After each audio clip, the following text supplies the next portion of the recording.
Se todas as estradas levavam a Roma, todas elas tinham como único ponto de partida a sua praça principal, o coração da cidade antiga.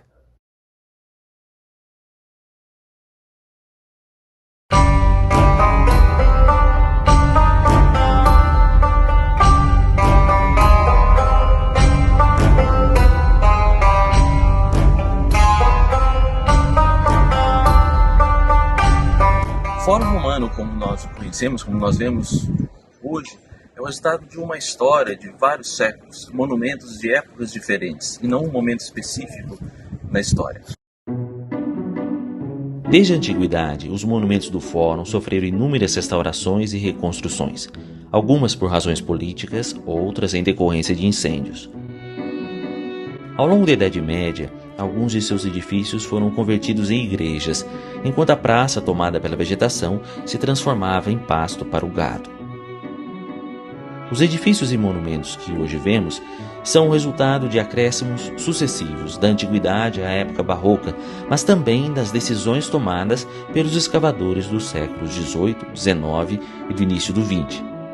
O que esses escavadores buscavam era muitas vezes um passado clássico ideal, o que os levou a destruir construções mais recentes e restaurar muitos monumentos como se imaginava que deveriam ter sido na antiguidade.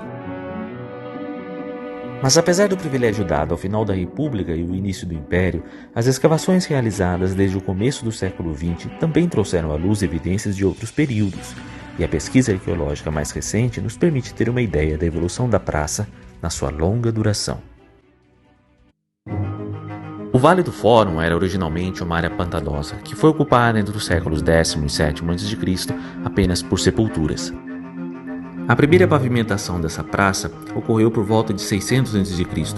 Foi quando o Fórum se tornou o centro do núcleo urbano e da nascente comunidade cívica. Desde essa época, ou do início da República, a praça é dividida em duas partes. No sopé do Capitólio, o Comitium, lugar de reunião, é destinado à atividade política e judiciária. Ao sul, o Fórum, propriamente dito, tem a função de mercado. Em torno da praça são construídos entre os séculos VI e IV a.C. alguns dos mais antigos templos da cidade, como os de Vesta, de Castor e Pólux, de Saturno e da Concórdia.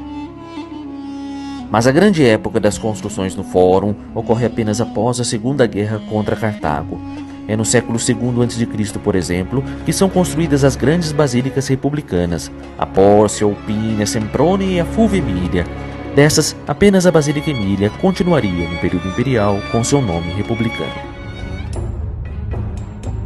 No final do século I a.C., Roma já havia se tornado a capital de um vasto império e o Fórum parecia pequeno para suas funções de centro administrativo e representativo. César, primeiro como cônsul e depois como ditador, empreende vastas reformas, como a destruição do Comitium para a ampliação do Fórum Júlio, o deslocamento da sede do Senado para a nova Cúria Júlia e a construção de uma nova e mais imponente Basílica Júlia no lugar da antiga Semprônia. As intervenções de Augusto, o primeiro imperador, foram mais prudentes, mas a construção do templo do Divino Júlio, no local em que o corpo de César havia sido cremado, marcou uma etapa decisiva na transformação da praça num espaço destinado a exaltar os imperadores e sua família. Essa tendência continuaria nos séculos seguintes com a construção de outros templos, arcos do triunfo e estátuas em honra dos imperadores. Aos poucos, o espaço do Fórum ficou abarrotado de monumentos, tornando-se mais uma vitrine do poder imperial do que um local de reuniões. O próprio acesso à praça se tornou menos direto quando ela se viu cercada pelos novos e monumentais fóruns imperiais. No entanto, até a época de Augusto não havia nenhuma restrição de acesso à praça. O Fórum continha muito espaço aberto para as contiones, as reuniões convocadas pelos políticos, e o controle do espaço era importante para garantir a aprovação das leis. Nós tínhamos onde hoje está a Cúria, a sede do Senado. Essa é a Cúria Júlia, portanto, da época de César, de Augusto em diante. E a forma atual que ela se encontra é da época do Diocleciano, portanto, do século IV. A Cúria do período republicano se encontrava onde hoje está mais ou menos o Arco de Septímio Severo. Frente da sede do Senado havia um círculo, que era o comício, lugar das reuniões para as assembleias, tanto legislativas como também para as eleições dos magistrados, até pretor e cônsul. Pretor e cônsul eram escolhidos no Campo de Marte. Todas as outras magistraturas também ocorriam no fórum. Uma das partes do comício era um palanque sobrelevado que fazia parte desse círculo, que era chamado de rostra. Desde o século II a.C., as funções legislativa e judiciária do comício já haviam sido transferidas para a praça. Com as reformas de César, os rostra também são reorientados nessa direção. Essa parede que nós estamos vendo aqui, é os rostra da época de Augusto.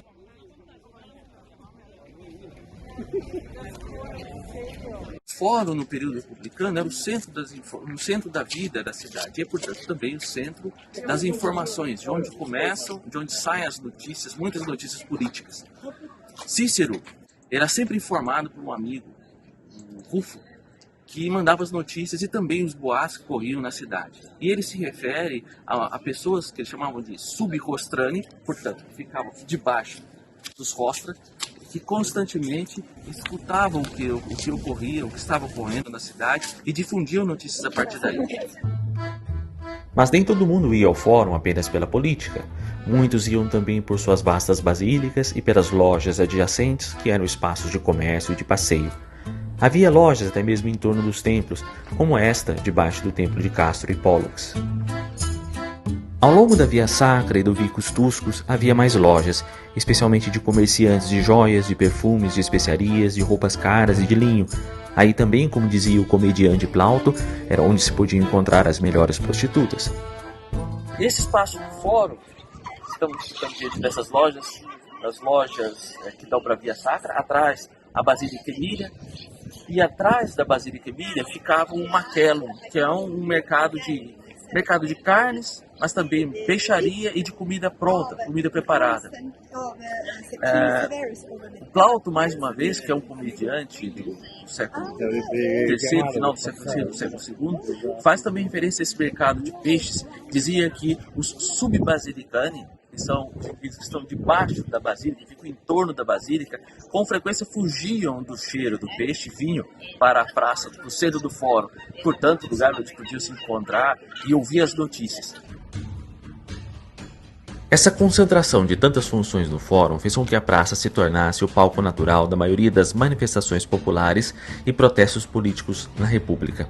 Nos anos 60 e 50 do último século a.C., as disputas entre populares e oligarcas resultaram em crescente violência entre as facções, sobretudo nos dias de votação das leis. No entanto, com o advento do regime imperial, aquele centro pulsante da cidade republicana perdeu muito de seus atrativos, e isso em menos de um século. As casas aristocráticas deixaram de se concentrar no entorno do fórum, e a maioria das manifestações populares e ações coletivas se deslocou para outros locais, como os lugares de espetáculo. Mas mesmo quando o fórum deixou de ser o centro das manifestações políticas e populares para se tornar, nas palavras irônicas de Marcial, o lugar dos tristes negócios da justiça, a praça ainda podia ser apropriada de muitos outros modos por seus frequentadores. É o que podemos ver, por exemplo, na entrada da Basílica Júlia. O que nós estamos vendo aqui é um tabuleiro de jogos. Então vocês podem imaginar na entrada da Basílica um tabuleiro que era usado para as pessoas jogarem. O jogo era chamado de tropa ou jogo de buracos. Era jogado com pedras, nozes ou ossos e funcionava como uma espécie de mini-golfe. Tabuleiros como esse eram encontrados em todos os lugares de sociabilidade, como vemos aqui nas termas de Caracalla. Isso é um exemplo de como essa praça continua sendo utilizada pelas pessoas comuns e para os mais diversos usos. Então o fórum não é um lugar só onde as pessoas vêm no período republicano para discutir a política, para as deliberações ou para o comércio, e mesmo no período imperial como espaço da vitrine do império, mas também é um lugar de sociabilidade dos mais diversos tipos, como por exemplo dos jogos que reúnem as pessoas, inclusive as pessoas comuns.